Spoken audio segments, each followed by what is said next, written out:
Ladies and gentlemen, a very warm welcome to you. Thank you for taking the time to be with us today. This is our third webinar in the 2025 series of our M&A Masters series. My name is Samir Shah, and I'm a corporate M&A partner in Khaitan's corporate M&A group. Once again, a very warm welcome to you, whether you are viewing this webinar live or whether you're viewing a recording subsequently.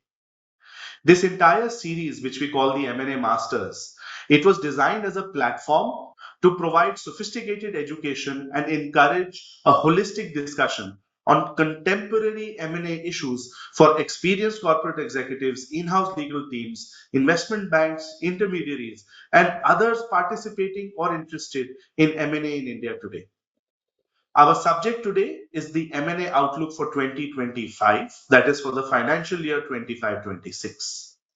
On this slide is the agenda for today's webinar. If you do have questions, please submit them using the facility provided in the webinar portal. If we cannot cover all questions during the webinar, we will of course respond offline by email after the webinar. Also, please note that a copy of the presentations, the summary notes, and a recording of this webinar will be sent to you after the webinar as a matter of course. To introduce our topic today, first and foremost, M&A is a very important part of our firm's practice with more than 70 partners dedicated to this working area. In 2024, we saw a robust recovery in M&A deal value and volumes, with significant contributions from manufacturing, pharmaceuticals, and even landmark deals in the media sector like Disney Viacom 18, where we were also involved. However, today we are to talk about the future and what lies ahead. Recent events in North America have cast some uncertainty over markets across the world, and India is no exception. It is difficult to factor the entire impact of this uncertainty. Also, the adverse impact of wars in the Middle East and Ukraine continues unabated, despite several promises and attempts at peace.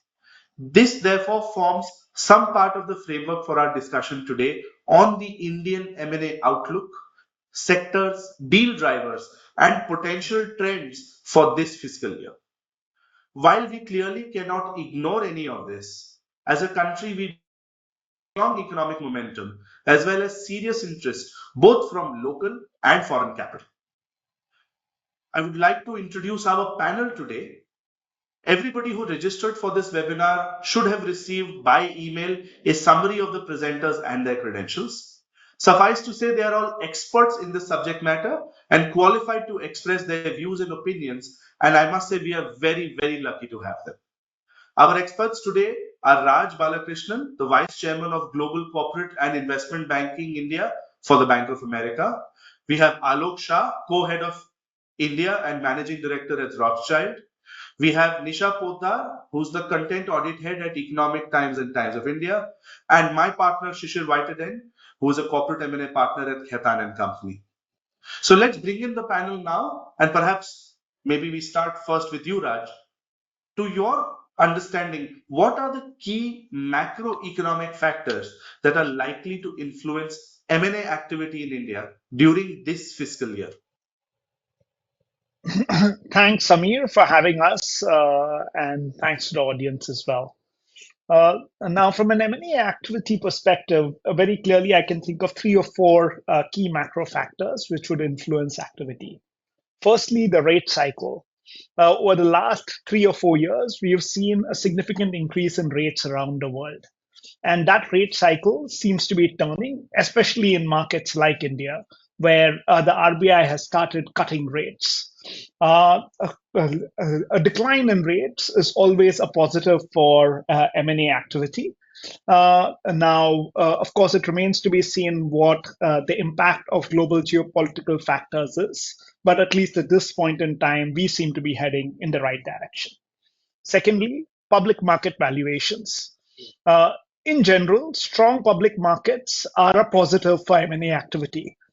However, when in the last year or so, we did see public market valuations reaching levels which most strategic buyers were finding it very, very difficult to compete with. And that acted as a little bit of a dampener on M&A activity, with a number of sellers choosing to go out and tap public markets rather than, in the absence of a control premium that could come in from an M&A deal. With some of that froth abating and valuations reaching more normalized levels right now, I see, but still remaining fairly strong and robust. I see valuations as also a positive factor which should boost M&A. Third, liquidity. Monetary easing is something which, the phase of monetary tightening seems to be over. Monetary easing is coming in, and we think that will also help improve the availability of financing, which should boost M&A activity. Of course, there's one significant downside, which is volatility. M&A works best, as we all know. It takes 6 months plus to get an M&A deal done. And M&A works best when valuations and market prices are moving up gradually during the 6 month period. Instead, when you have massive swings like what we've seen in recent weeks, that does act as a dampener for M&A. Fantastic. So then in that situation, Raj, if you have to extrapolate this into the delta, this fiscal, will it see more deals and better value than last year or lesser deals? What is your perception of the trend, and what do you think will be the key factors impacting this? If you had asked me this question on 1st of January and we work on a calendar year basis, I would have been extraordinarily bullish and saying that, look, this year is going to be the year where M&A really comes back. And that's not just me. I think most banks and bankers globally had that view. Obviously, the last 3 months have been much tougher than any of us expected. And I suspect that over the next 60 to 90 days, we are going to see continued volatility. And therefore, we do think that certain categories of M&A could get negatively impacted. However, on a relative basis, India still remains a sweet spot in the world. And so, from that perspective, I'm hopeful that M&A activity in India will continue to remain fairly strong, but may not rise to the extent that I had expected back in January. Understood. And maybe if we switch, Raj, from you to Nisha, and Nisha, we heard Raj's perspective on macroeconomic factors. To you, when we look at the global economic uncertainties, whether interest rates or whether geopolitical tensions, how do you think any of these will impact cross-border M&A, particularly involving Indian businesses? So I would start off by saying, first of all, that what we are witnessing right now is a historic event. It is set for a global reset and a cataclysmic moment for the globalization that we had achieved over several years of effort.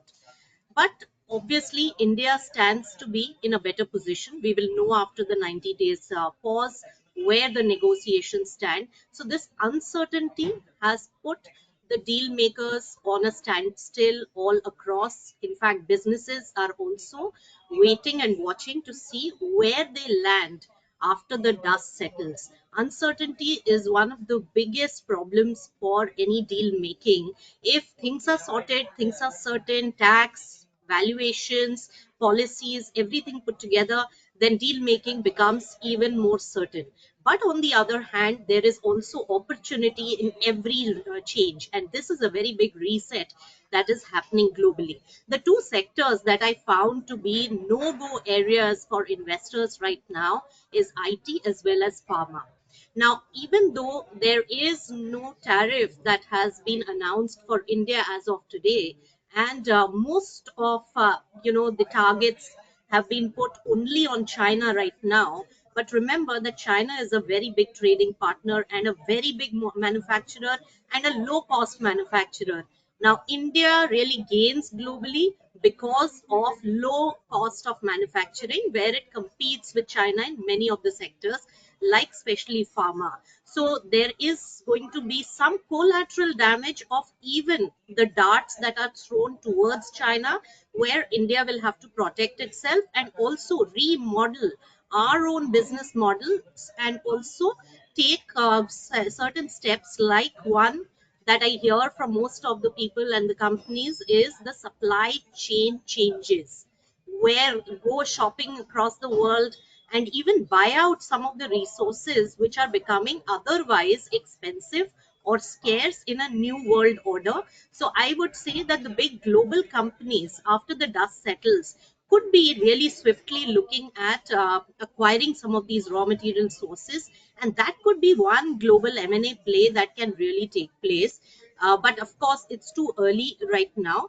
The second important thing that I'm gaining from most of the experts I speak to is that the business models as well as the pricing models, they will also go through a change, because if the business is not viable because of certain export and import tariffs being changed, then that needs to be reworked, and it is going to put a lot of companies on level playing field, and some of the big companies could be more adapt to really the swift changes, and also getting their resources in place. And hedging mechanism with dollar rupee changes also is a very big impact. You spoke about interest rate. That has really had a very big body blow given to the startup space, and that is really showing up because the consolidation phase that we were expecting in the startup space, the digital world, is now showing up more prominently, because despite the interest rate cycle now going on a downward cycle, the uncertainty and the fallout of equity market volatility is really stressing out the VC community, the private equity community. So there are many changes. I would say that interest rate alone will now not impact as much, because the benefits of that is getting offset by a lot of uncertainty, and geopolitical tensions has become less of a problem, and tariffs have become a much bigger problem.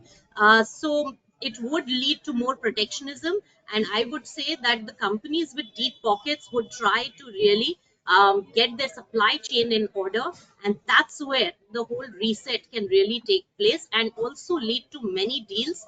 And also the investment decisions would really wait for the new emergence of the new order, and then take a more informed decision. So I would say that it has actually put a lot of things on the deal scenario at a standstill, apart from some of the opportunistic buyouts that may take place. But India's opportunity to buy out globally could be really better, because India has been a much more friendly trade ally to the US, and that could really put India in a much better position.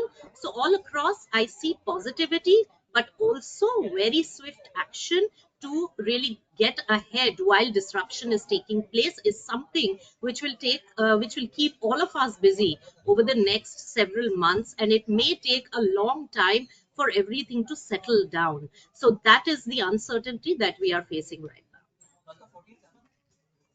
Think that's very well summarized. Thank you for that perspective, Nisha. And Alok, maybe my key takeaway from Nisha's thought process was the opportunity, and you're evaluating opportunities and taking trades to multiple clients on a regular basis. Are you seeing what's the temperature that you're sensing with, let's say, strategic investors or private equity players? Is there some difference in how they're viewing life and the world in general? Sure, sure, Samir. Happy to answer. So look, I think from your question perspective, I would break it into three parts. So there are the global strategics, there will be the Indian strategics, and then the sponsors, right? Clearly, I think if this question was post pre-April 2nd, our answers would be very different, because global strategics were viewing India as a very attractive market, given what was happening across in US, Europe. Their view was India is a great, refreshing, energetic market where there is lots happening, great opportunities, great companies to invest in back, and grow.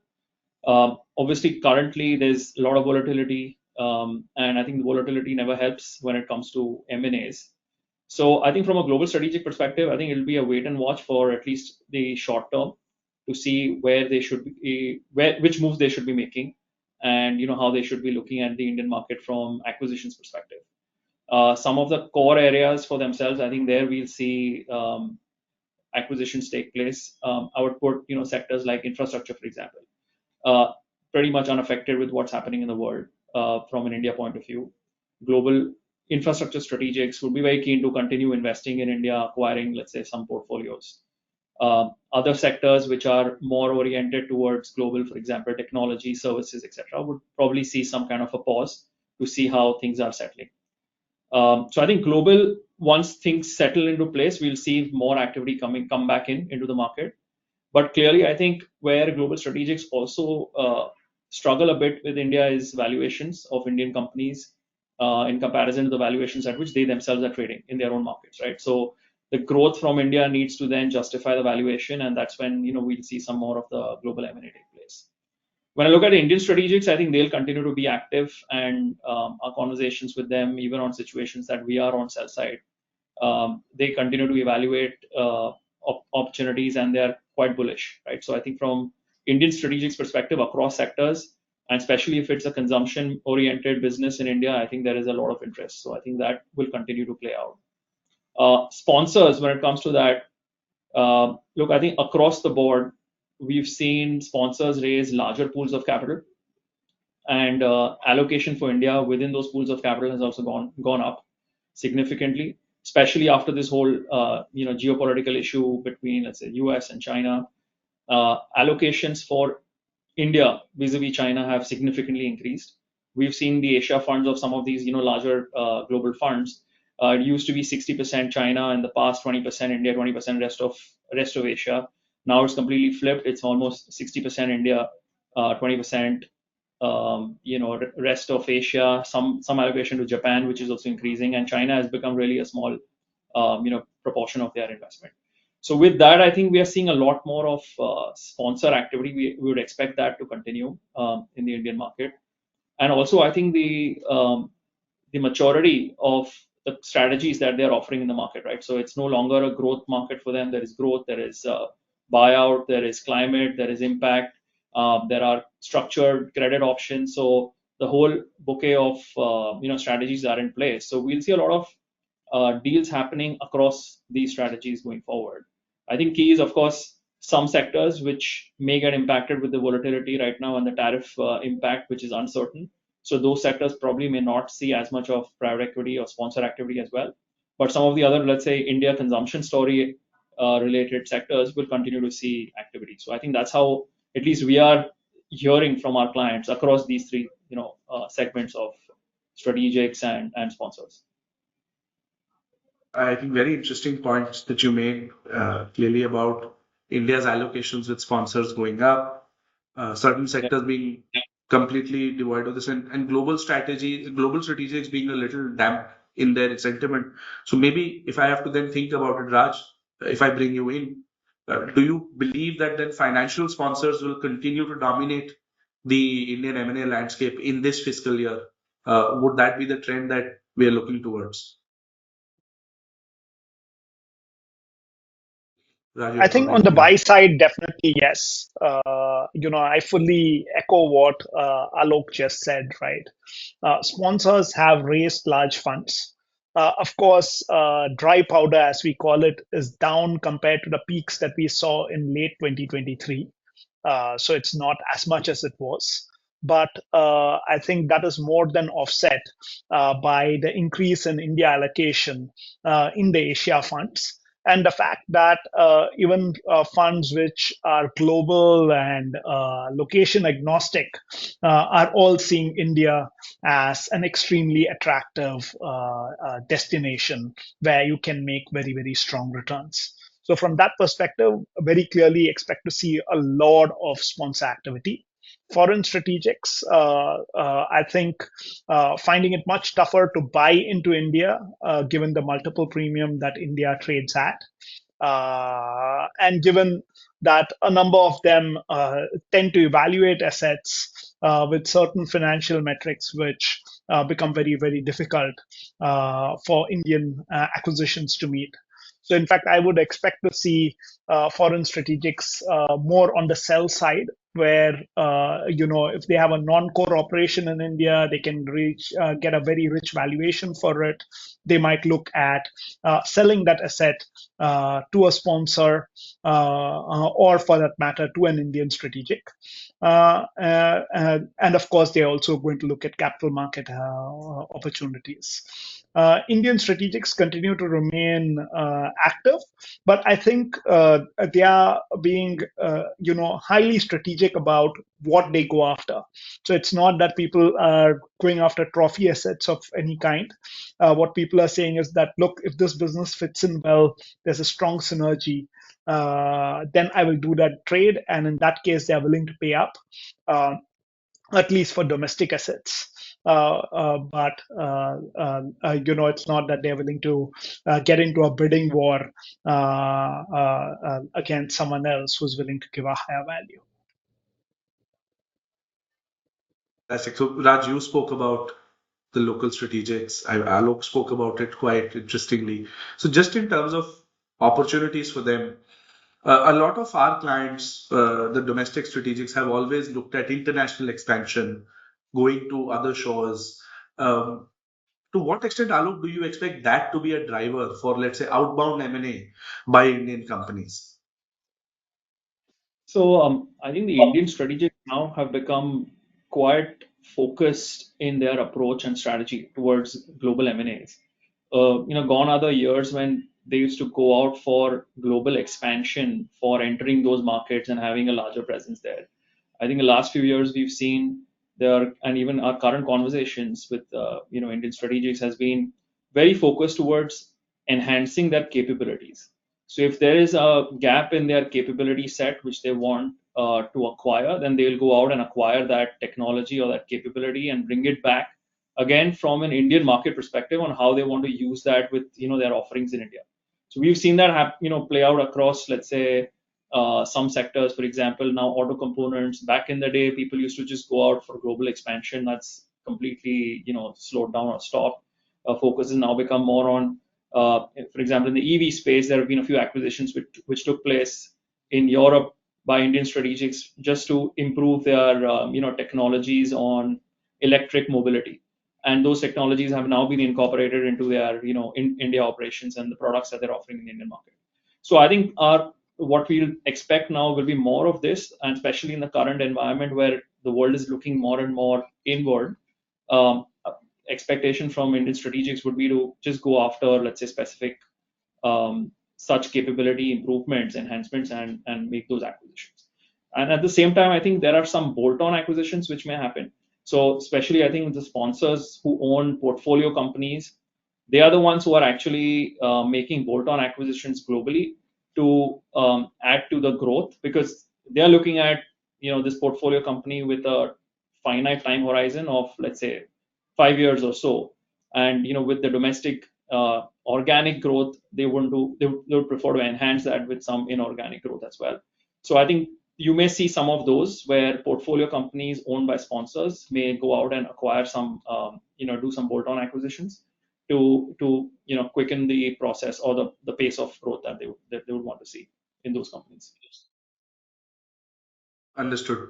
And from that perspective, and maybe Raj, now let's flip. Let's say we're talking about foreign investors looking to invest into India and they're looking at Indian targets. What are the top considerations that you see that play out in a boardroom when decisions are being made? Is it valuation? Is it integration potential? Is it control? Heck, is it regulatory ease? What is it that really moves the needle a little more? Yeah, and I'd say people are extremely focused on, in a sense, all these factors, right? So, firstly, I think even when foreigners are looking at India, it's not that people are saying, hey, this is India, I have to be here, I will pay any value to get in here.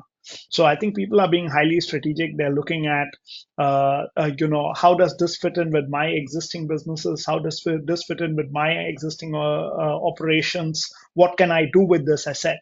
And if it is the right asset, people are willing to pay a value. If it is not the right asset, people say, hey, this might not be the deal for us. Right. For financial sponsors, I think once again, valuation is very important, but control is equally important. I think gone are the days when at least large sponsors were happy to put in a pipe style investment with little or no rights. Today, people are looking increasingly at deals where they have either sole or joint control along with a partner out here.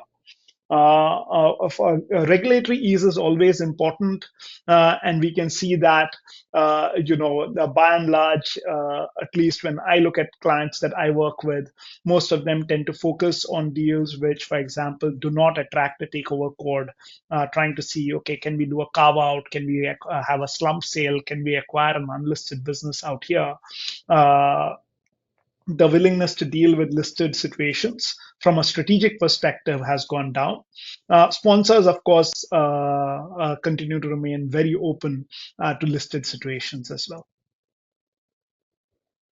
Thank you very much, Rajan. And on that note, and Shishir, you've been listening very patiently. If we bring you in, and really from your perspective, if you had to look into a crystal ball, what are the kind of regulatory or policy developments that you anticipate or perceive will take place in this fiscal year, and what do you believe will be their impact on deal making activity in India? You know, Samir, when 100% FDI was announced in insurance, some of us had hoped for a spurt of deal activity there. We all know that's under review by Mr. Khara's committee. I'm not sure whatever liberalization happens there will convert into real deal activity or deal momentum this year. I also don't expect, I could hope, but I don't expect any clarity, much less any liberalization of Press Note 3. Um, I think we've already seen some of the benefits of the flip structures that were liberalized from an RBI and Companies Act perspective. That has played out in the last year or so. Honestly, I personally am not very optimistic of any regulatory, sector agnostic regulatory amendments from a corporate law or a foreign exchange standpoint that will stimulate M&A activity. It is possible that individual sectors, the regulators might tweak things, but personally, I don't see any sector agnostic developments on the regulatory front that give me too much hope for increased M&A activity. There's a lot of other stuff, but no, not regulatory policy developments. Understood. And really, in terms of the merger control review by the Competition Commission of India, in recent times, do you sense that the regulator is adopting a slightly more interventionist approach, or do you believe they're still being a little more hands-off? Because all of it eventually goes down to impacting deal timeline, structure, value, for that matter. So, I'd love to hear your perspective on that. So antitrust, I think, is an interesting. There's obviously some very interesting developments there. As Samir, you know this. KCO, if you were to use combination orders that have modifications as a proxy for complex antitrust filings, you know that KCO has a 50% market share. So our colleagues give us a fair bit of insight on the way CCI thinks, and clearly there are two forces at tension here. I think as an institution, CCI's position very clearly is that they don't want to obstruct deal making. And that's not just lip service. We see this play out um, time and again on deals where there are multi-jurisdictional antitrust approvals involved. Consistently, we see the CCI is among the first regulators to approve the transaction. So the intent at the level of individual officers, at the level of the institution is clearly there. Again, if you look at the history of, say, something that's very time consuming, like a phase two, I'll come to Form 2 filings in a minute, but just a phase two review, Samir, 2019 was for the longest of the L&T Schneider case. We hadn't seen a Form 2 review for almost 5 years. That I think that was a deliberate choice by the institution, by CCI, to make sure that M&A, from an antitrust doesn't come in the way of complex M&A. And what we were seeing is, even when there were very complex transactions involving overlaps, they would try to make it work with a phase one review. So I think, just within the realm of what individual officers are able to do, I certainly belong in the camp that thinks that the CCI has done a lot to not come in the way of M&A activity. However, I think regulatorily, we can't but notice that there have been a number of developments that have kind of clustered around 2024, thereabouts. The deal value threshold, for example, that had a long journey, started in 2018, but we all know it became effective recently. If you look at Form 2 now, again, when we look back 18, 24 months, uh, before that time horizon, I think the ability to just take a view and go with a Form 1 considerably higher. These days, what we're seeing is, if your market share is at 15 or 25, depending on its horizontal or vertical, Form 2s are becoming mandatory. Another area where I think CCI did innovate, Green Channel. It's quite a unique proposition, which India had. Again, I think recent decisions of the CCI have kind of diluted that. So I'd say, if I zoom out and look at antitrust practice in India, in how it slows down or helps M&A along, I'd say it's a mixed bag. Um, but yeah, that's how I would view it.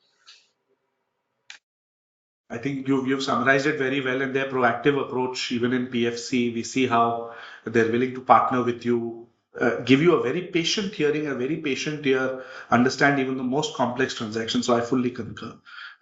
So maybe now, just conscious of time, and we want to keep some time for audience Q&A. I can tell you the chat box has been buzzing, and I'm trying to sort out some of the questions. Nisha, if I can request you to just talk a little about ESG and digital transformation, because those do tend to be themes about business when you hear shareholder meetings, chairmen and chairpersons talk about them. To what extent do you see ESG and digital transformation agendas driving actual acquisition strategies? So, Samir, actually, COVID gave rise to two important sectors of the future. One was sustainability driven, where the renewables, electric cars, and everything came into force. And the second was the digital revolution across the world. And ESG also led a lot to the sustainability thrust, being environment, social, and governance aspects. But the environment bit was the one which superseded in terms of business models and also expansion. We already saw a lot of work being done when it came to zero, carbon emission targets by some of our largest companies. They have made very aggressive targets. India has an aggressive target, and therefore a lot of businesses really rallied behind those targets to see opportunity over there.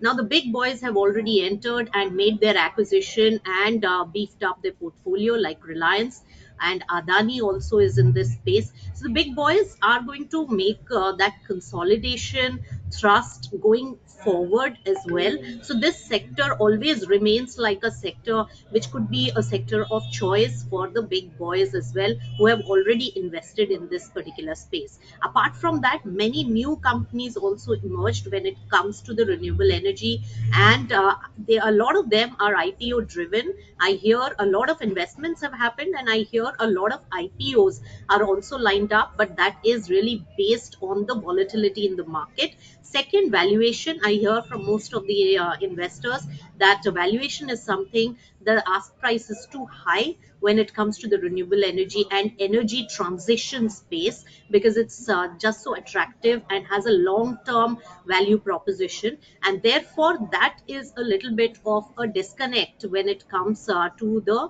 deals really emerging or IPOs really taking place. So a lot of changes, strategic changes in the view on how to raise money and what to do are going to really shape up going forward. Of course, the stock market fall and volatility has done enough damage to a huge pipeline of IPOs which were lined up, especially from these two sectors, especially also the digital space. Now, when we talk about the digital space, again, valuations too steep. My other esteemed panelists have also mentioned that. So that is definitely a big, stumbling block, something that the investors have on their radar. And what I now see and hear from most people is that the digital, consolidation is something that is finally taking shape because of the VC investments drying up, because of global uncertainty and volatility. We already saw one of the delivery, acquisitions take place of e-commerce express, and we also know that there are issues in Blue Smart. Now, these are all eco-friendly, electric, and digital spaces, and a lot more action could really take place in that. It could really finally separate the men from the boys, because when the funding is less, that's when the real issues really crop up. That's when the investors also go against the founders.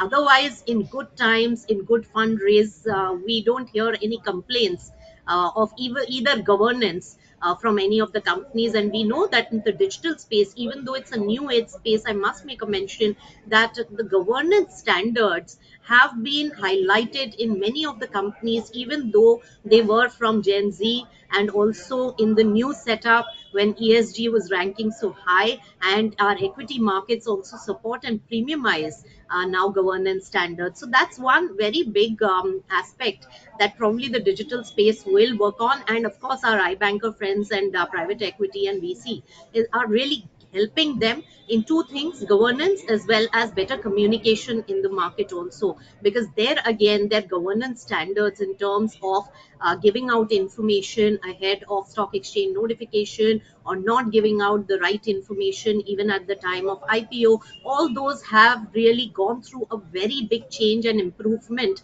which also helps in their companies being attractive for investors as well as even global players, or for acquisitions as well. But a large part of acquisitions and M&A has been given the opportunity in the digital space also because of the governance standards of those companies, and that could really continue to really take place. Of course, tariff constraints is one thing that is going to play on the liquidity aspect, and liquidity being crunched can really further consolidation when it comes to digital space. And wrapping up on the electrification as well as renewable space, they are very attractive. Some of the players have already come to the IPO market gives them a lot of valuation upside also in good days. So that uncertainty could really stall some of the IPO candidates at the current moment.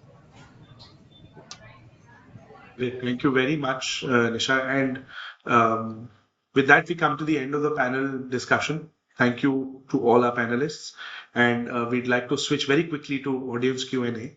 And some of the latest questions that I can see are all about all of these buzzwords, whether it is ESG, whether it is renewables, whether it is electric vehicles, and maybe I should bounce this question both to Raj as well as to Alok, because uh, our listeners are keen to hear their perspectives. Um, when you look at these new sectors of renewable energy, electric vehicles, and ESG, how are they shaping M&A activity in India, and what's your future outlook for this current year? Okay, maybe let me start. So, renewables and energy transition more broadly has probably been among the most active sectors over the last 4 or 5 years. So, if you think about how the sector developed, you had a number of sponsor-backed platforms come in. through the 2015 to 20 kind of phase, build up scale. And a number of those have now reached the size where they would look at exits, whether through capital markets or through strategic deals. And we are seeing examples where more traditional energy companies or conglomerates are going out and buying assets. And similarly, we've seen deals in the past where foreign strategics as well said, look, if we want to meet certain ESG goals, there is no better place to get bang for your buck in terms of amount of decarbonization per dollar invested than India. So from that perspective, you saw a number of foreign strategics as well carry out deals over here. So this is a trend that I see will continue, not just in terms of traditional renewable energy, but also in terms of more complex projects, battery storage, pump storage. So a number of, green hydrogen, a number of areas where I think you will continue to see deal activity. EVs, probably fewer control deals there, but I think you have a number of players in India who build very, very strong EV platforms. And at this point in time, I think what you'll continue to see is minority stake sale deals where people come in and say, hey, you built this great business. I think it has a great potential. It's a sector where I can make a high double-digit return quite easily as long as things go well and you execute well. So I'm happy to take a growth equity stake in you. So I think that's something that we will see. We are probably a little early for the capital market alternative developing over there in a big way. And Samir, I think clearly the government has set very ambitious targets for clean energy for India, right? The target is 500 gigawatts of clean energy. And with that kind of target in mind, the capital required to meet that target is massive, and which cannot be just provided by the domestic players or from the domestic market. So we need a lot of global capital to come in to reach to meet that kind of target. So we'll continue to see a lot of, let's say, global funds back platforms or create platforms, grow them, and then again, churn. So that portfolio churn will take place with a lot of these global, funds. And I think a lot of the type of money has also changed. Initially, what we saw, from the early like 2015-16 timeframe, we had more of the pension funds coming in and supporting existing platforms with growth capital. Now we are seeing a lot more of global infrastructure funds who are actually either backing platforms or creating platforms from scratch, building them out. So I think that's one dynamic which has changed.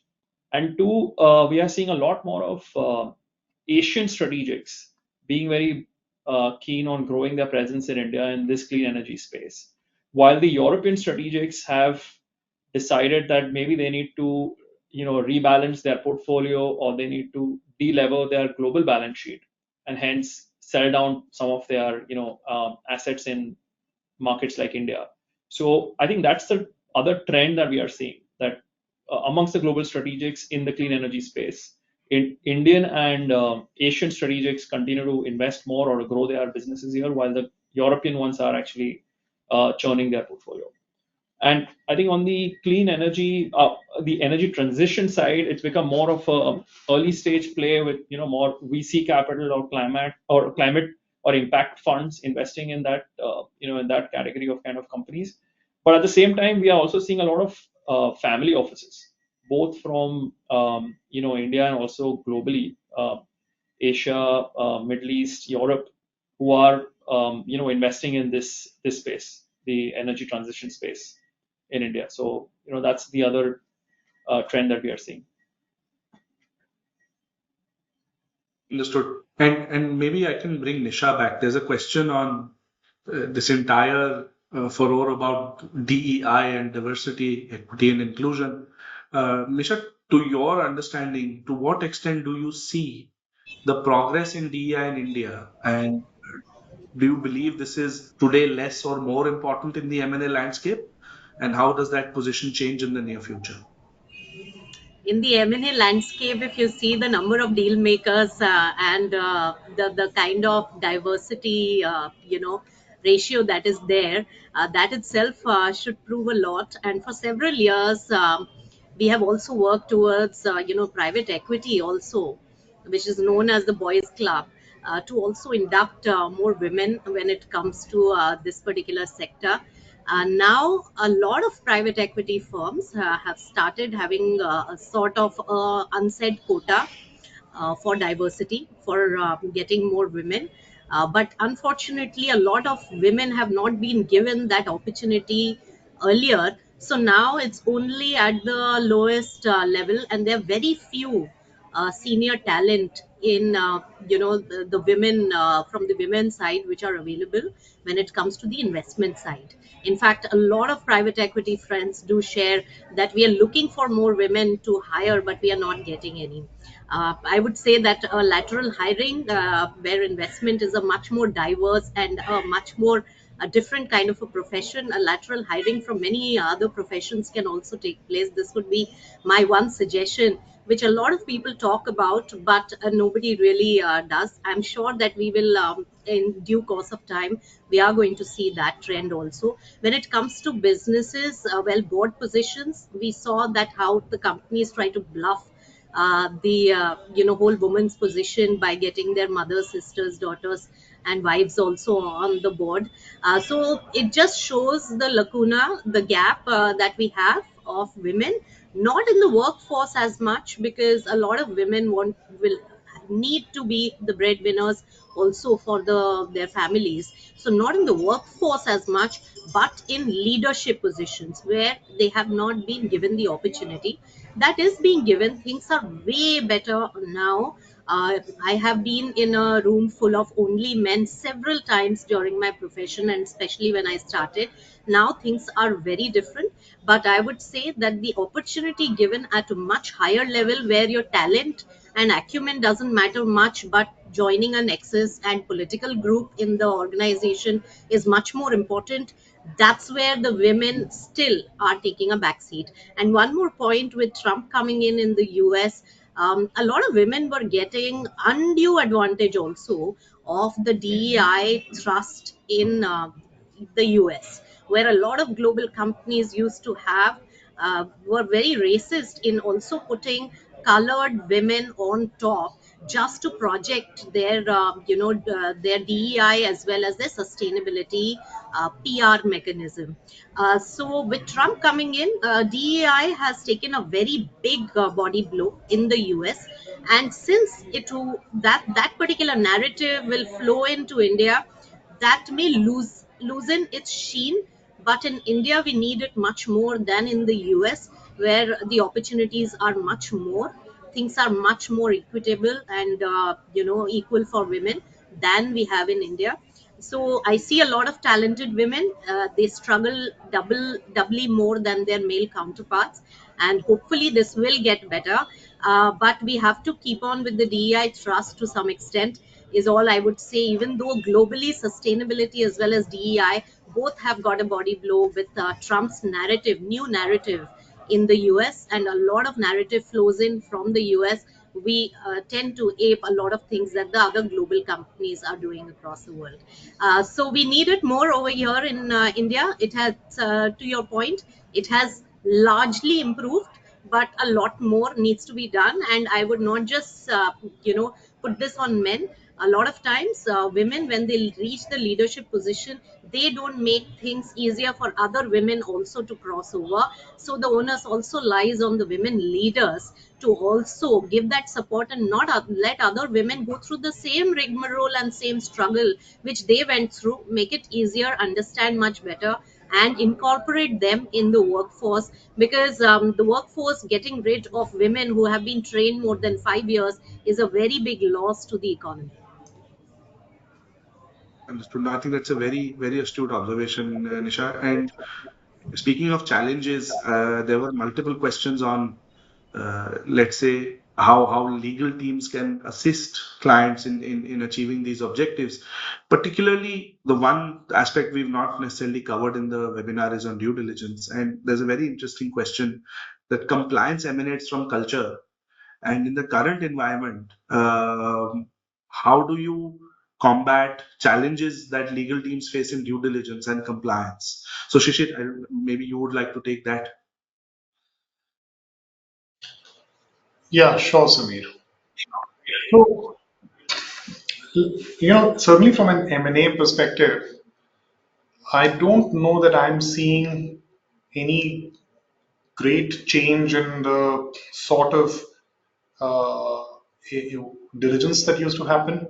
I think we've all run through a few cycles where there were too many acquirers chasing a term sheet, diligence would get compromised, and But I think this round, and frankly even the last one, of frenetic M&A activity. I personally haven't experienced that. I think acquirers, maybe it's a function that generally asset prices have grown over time and people aren't willing to write those check sizes no matter how competitive the situation is.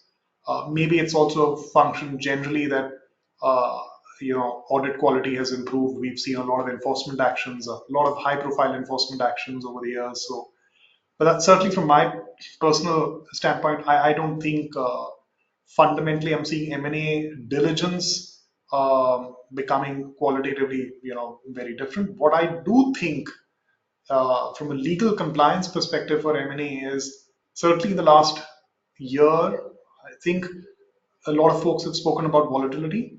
From the standpoint of an M&A practitioner, what I'm finding is, India has a bunch of pricing restrictions. It's not just the foreign exchange pricing restrictions. If the asset is listed, SEBI has pricing restrictions on fresh capital. SEBI has pricing restrictions on what you can pay the public shareholder. The income tax department has pricing restrictions. 56(2)(10) is nothing but a form of pricing restriction. In the kind of volatility that we have seen over the last year and a half, what I find is that complying with these pricing restrictions have become really challenging.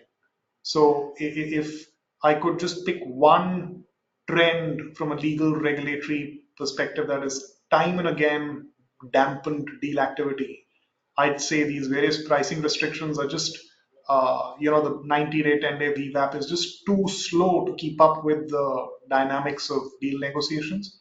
Again, as I said when you asked me the first question, I'm really not expecting this to change. But this is certainly one of those areas that I find uh, a big problem for M&A activity. But Samir, I think generally from a diligence perspective, what we are also seeing is the depth of diligence and the time being taken for diligence has definitely gone up in the last few years, and we are seeing a lot more of focus on not just the financial and legal diligence, financial legal tax, but a lot of commercial diligence, technical diligence, a lot of forensic diligence, which also has become a standard across most of the larger M&A deals. So I think just the rigor of diligence for Indian M&A has significantly gone up in the last few years. Understood. I'm just conscious of time, and maybe what I would like to do, there was a particular question specifically raised for Raj and Alok, but I would like to open it to all of our panelists. And it's really to do with maybe asking you a little differently what you've already spoken of as a part of the panel. But if you were to put on your thinking hats and look at the M&A market in 25-26, to you, what are the one or two or three factors that could surprise deal makers? And it could be positive, it could be negative in this current fiscal year. And whoever wishes to go first. Okay, maybe let me start. Yeah. So obviously the volatility has been already a little bit of a surprise, right? And what I'm hoping is that all of this dies down very quickly, and we have a very, very strong second year where you have a certain regulatory framework which is put in place. People are able to price all of that in, and people are able to say, okay, look, if the world where you could export anything from anywhere to anywhere with zero tariffs is no longer going to exist, right? How do we structure our businesses for a world which has slightly higher barriers, but where we still need to tap global markets. And that could act as a driver for M&A. And it's certainly something for all of us as M&A advisors and practitioners to put our thinking hats on to try and think how would you advise clients in terms of navigating a very, very different geopolitical environment versus what we've seen for the last 20 odd years. So I think that very clearly could be a positive surprise. I think you might also see, we very often think of M&A as being west to, or strategic M&A being west to India or India to the west. I think you might very well see a lot more happening in terms of south to south M&A, as you might call it. So Indian companies going and investing in other parts of Asia, Asian companies investing in India, and maybe even transactions between India and Latin America, which we've seen too little of relative to the size of the two economies. Yeah, I think Samir, your question on both positive and negative. I think geopolitical environment today has the ability to impact both ways, right, on where things stand, both massively positively or massively negatively. I think we are at such a point in time when it could swing in either direction. But I think to Raj's point, I agree. I think more of this play between India and the neighboring countries, also let's say Middle East, we could expect a lot more of Middle East India corridor M&A or investments taking place. We are also seeing a lot of Japanese interest, right? So into India, so that could also be a big positive change. They've already done a few deals, but I think there is a lot of interest from Japan coming in across sectors to deploy more capital into Indian companies and businesses. So that's the other positive trend. Interesting. Nisha? Right. Yeah. So I just want to add one more important trend, which has been a game-changing trend in recent times, is the conglomerate-driven game-changing ideas. Wherever conglomerate enters a space, there is a lot of thrust on M&A consolidation and the change in that sector. Like we saw Reliance change the whole telecom sector, to some extent the retail sector. Now in cement, we have seen enough and more consolidation and M&A activity where both Adani's as well as Aditya Birla Group, to protect its numero uno position, also went ahead and was aggressive for the first time, right? So that also took place. Now with Aditya Birla Group entering into paints, we have seen how the market has brought down the stock price of Asian Paints, and some of the other smaller companies also are facing the heat because of the big companies coming in. So more consolidation, and recently Adani's have joined the foray into wires and cables business. So a lot of action taking place in the large conglomerates.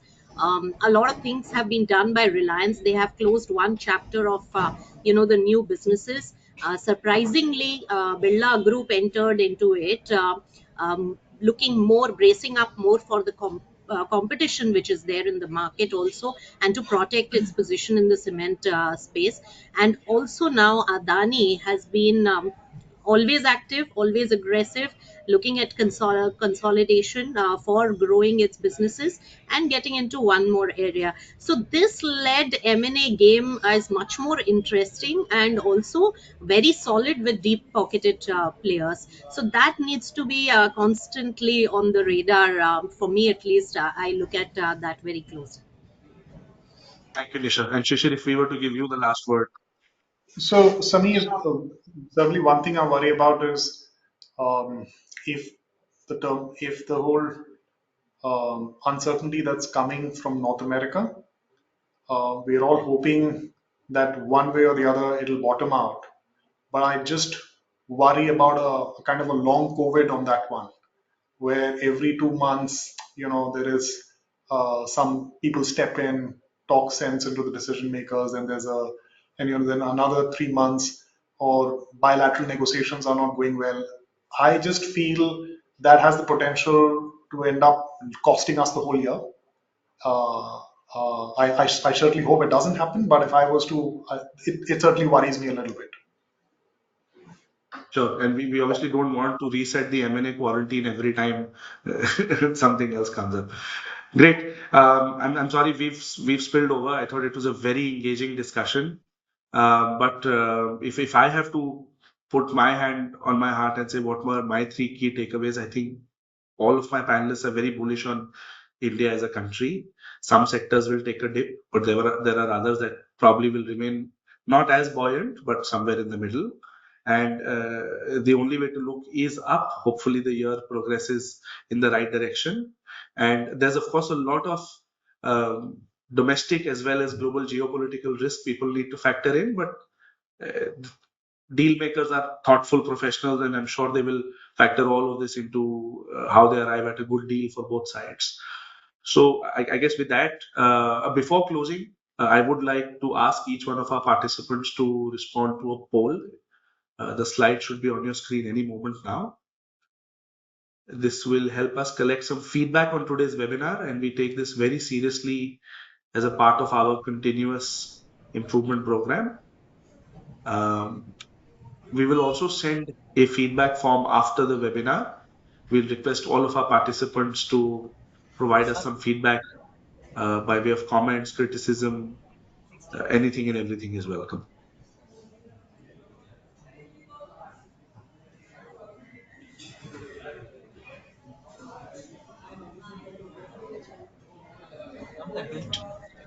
And finally, I would like to thank all of our presenters for sharing their expertise and experience with us today.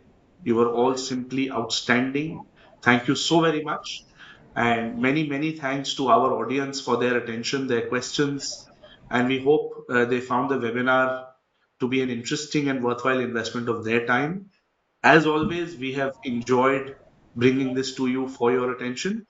And if you are interested in some in-house training or any other matters arising from this webinar, please do not hesitate to contact us. Our contact information is on the contact slide in front of you.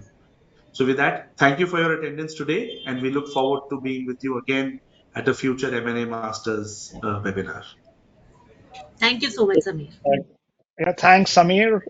Was a pleasure. Thank you. Thank you. Thank you, Raj. Thank you, Alok. Thanks. Thanks, Pleasure. Nisha. Thank you. Thank you.